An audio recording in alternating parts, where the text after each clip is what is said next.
안녕하세요, 축직먹입니다. 토트넘이 지난 첼시전에서 출혈이 워낙 컸습니다. 그래서 이번 경기는 경기 내용보다는 결과가 더 중요했죠.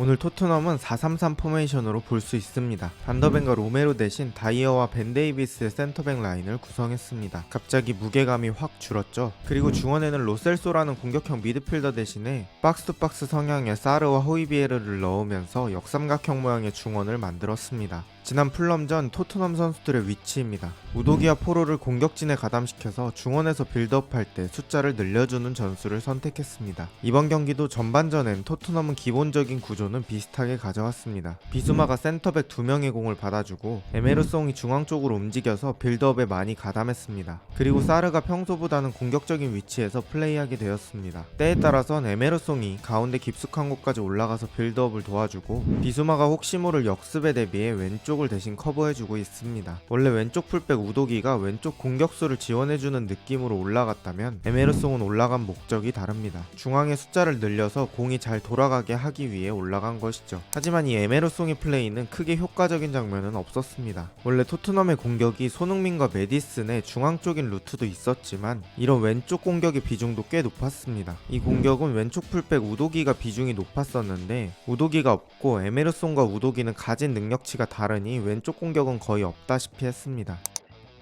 그렇다면 토트넘의 공격은 어땠을까요? 토트넘의 첫 골은 정말 깔끔했습니다. 현대축구에서 자주 언급하는 요소들이 종합된 골이죠. 울버햄튼 수비는 왼쪽 공격을 막기 위해 수비의 힘의 무게중심이 이런 방향으로 작용하고 있었습니다. 그럼 상대적으로 반대편이 널널해지게 되는데 이때 반대 전환을 빠르게만 할 수 있다면 토트넘이 효과적인 공격이 가능하죠. 존슨이 사르에게 주고 사르가 반대편 비어있는 포로에게 빠르게 전환해줍니다. 이때 포로와 토티 사이로 공이 흐르는 바람에 조금 애매했고 둘 다 공을 잡지 못하며 클루셉스키 쪽으로 공이 향합니다. 클루셉스키의 장점이 여기서 나오는데요. 빠른 선수는 아니지만 지공 상황에서 상대 선수들을 집중시키는 능력이 있습니다. 게다가 공을 잘 지키니까 이렇게 자신에게 몰아놓고 동료에게 프리한 공간을 제공해요. 그리고 포로의 움직임도 좋았습니다. 뒤로 돌아가면서 셉세비가 만들어준 공간을 맛있게 사용하면 되죠. 반대쪽에서도 작업이 들어갑니다. 존슨이 영리하게 세메도 등 뒤쪽에서 돌며 키퍼와 수비 사이로 파고들어요. 포로가 가운데 쪽으로 깔끔한 패스를 밀어주고 결과는 선취골로 이어집니다. 빠른 반대 전환, 아이솔레이션, 풀백의 하프 스페이스 오버래핑, 공격수의 박스한 움직임 등 좋은 장면들이 결합되어 깔끔한 골로 완성됩니다. 하지만 토트넘은 이 골 이후에는 전반전엔 이렇다 할 장면이 많지 않았습니다. 토트넘의 후반전 공격을 살펴보겠습니다. 울버햄튼의 감독이 이번 경기에선 좌우 풀백을 공격적으로 사용했습니다. 왼쪽 풀백 누리가 공격하다가 지금 여기까지 와있죠. 그런데 여기서 셉세비와 호이비에르의 협력 플레이로 좁은 공간을 나옵니다. 그리고 호이비에르가 빠져나오자마자 손흥민과 2대1 패스를 시도합니다. 누리가 빠져있는 울버햄튼의 왼쪽 뒷공간이 텅텅 비어있습니다. 손흥민도 기가 막히게 툭 찍어서 빈 공간에 넣어줍니다. 호이비에르가 이 공을 잡아서 깔끔하게 반대쪽 존슨을 보고 깔아주는데 존슨의 슈팅이 너무 아쉬웠습니다. 토트넘은 경기에서 공격적인 장면이 거의 없었기 때문에 최소 유효 슈팅까지는 갔어야 하는 장면입니다.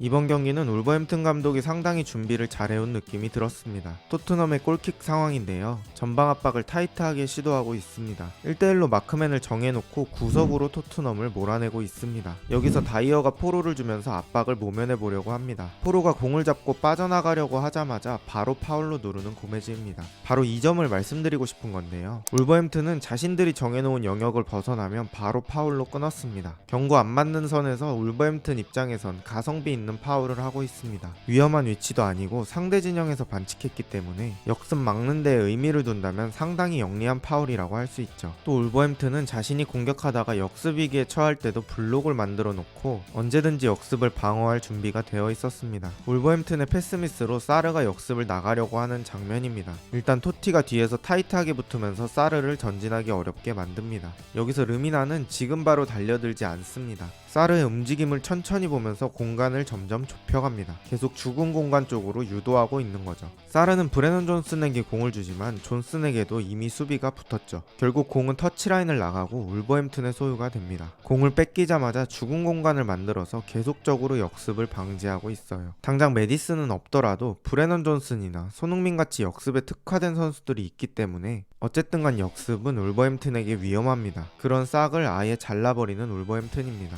후반전의 골킥 상황입니다. 여기서 비카리오는 두 개의 선택지를 가지고 있죠. 다이어와 벤 데이비스입니다. 그런데 울버햄튼 오닐 감독은 다이어 쪽을 집중 공략하기 시작합니다. 황희찬이 먼저 스타트를 끊어요. 크게 돌아주면서 벤뎁 쪽으로는 공이 가기 어려운 상황으로 만듭니다. 당연히 비카리오는 다이어 쪽으로 줄 수밖에 없겠죠. 비카리오가 다이어를 주니까 황희찬이 비카리오한테까지 가주면서 다이어가 전방으로 킥하거나 포로를 줄 수밖에 없는 상황으로 만들어요. 여기서 다이어는 전방 쪽으로 킥을 하는데 공이 그냥 아웃되어 버리죠. 울버햄튼은 토트넘이 하려는 것을 못하게 하는 것에 집중했습니다. 토트넘도 주전 선수들이 많이 빠진 여파도 물론 있겠지만 울버햄튼 자체도 경기를 정말 잘 준비했다는 느낌을 받았습니다. 한 골을 뒤지고 있더라도 준비해온 거 하는 느낌입니다. 축구 경기는 감독의 전술적인 부분도 물론 비중이 크지만 선수들의 개인 컨디션도 상당히 중요한 부분입니다. 제가 봤던 토트넘 중에 눈에 띄는 패스 미스가 가장 많았던 경기입니다. 아까 초반에 에메르송이 왼쪽 측면 공격 지원 역할보다는 중원에서 공이 잘 돌아가게 하는 역할이라고 말씀드렸습니다. 근데 평소보다 답답하게 느껴졌던 이유가 바로 이런 겁니다. 사실 울브즈의 압박이 있었지만 지금은 그렇게 강한 상황은 아니었는데 사르와 호흡이 안 맞으면서 공을 사르와 관계없는 방향으로 패스합니다. 또 다른 장면입니다. 에메르송이 좋은 수비로 공을 뺏어서 존슨에게 주고 토트넘이 역습하기 딱 좋은 타이밍이었습니다. 브레넌 존슨이 역습을 시작하려는 타이밍에 터치 미스를 합니다. 사르에게 툭 주고 뛰면 되는 정말 쉬운 상황이었는데 팀원들의 사기를 저하시키는 장면입니다. 역습을 위해 몸의 방향이 이쪽으로 되어 있던 토트넘 선수들이 다시 몸을 뒤쪽으로 돌려야 합니다. 큰 손해죠.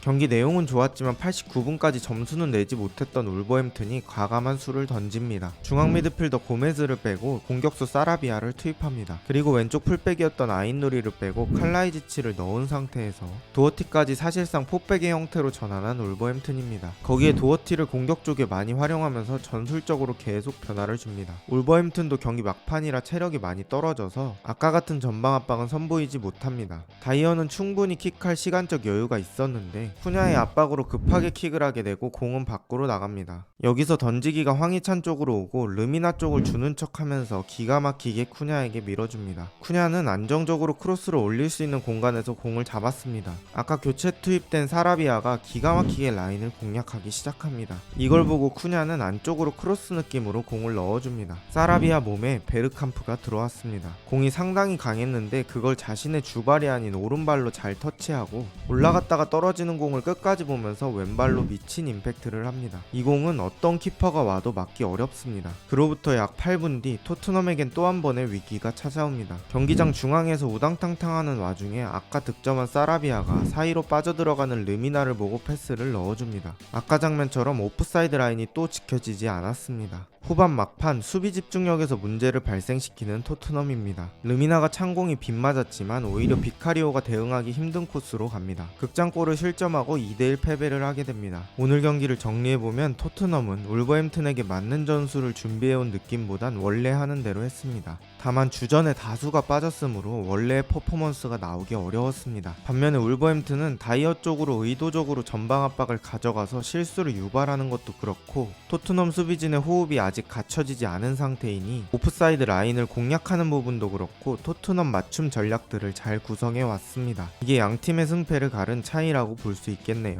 이번 패배로 토트넘은 리그 2연패에 놓이게 되었습니다. 다음 경기는 빌라와의 홈경기와 맨시티 원정 경기가 남았습니다. 분위기 반전을 위해서는 빌라와의 홈경기에서 내용 상관없이 최대한 승점을 많이 얻는 방향으로 가야 합니다. 흐름을 꺾지 않고 맨시티전까지 그대로 간다면 정말 위험한 상황이 될 수도 있는 토트넘입니다. 과연 토트넘은 이 위기를 극복하고 반등에 성공할 수 있을까요? 오늘 영상은 여기까지고 저는 축직먹이었습니다. 좋은 하루 되세요.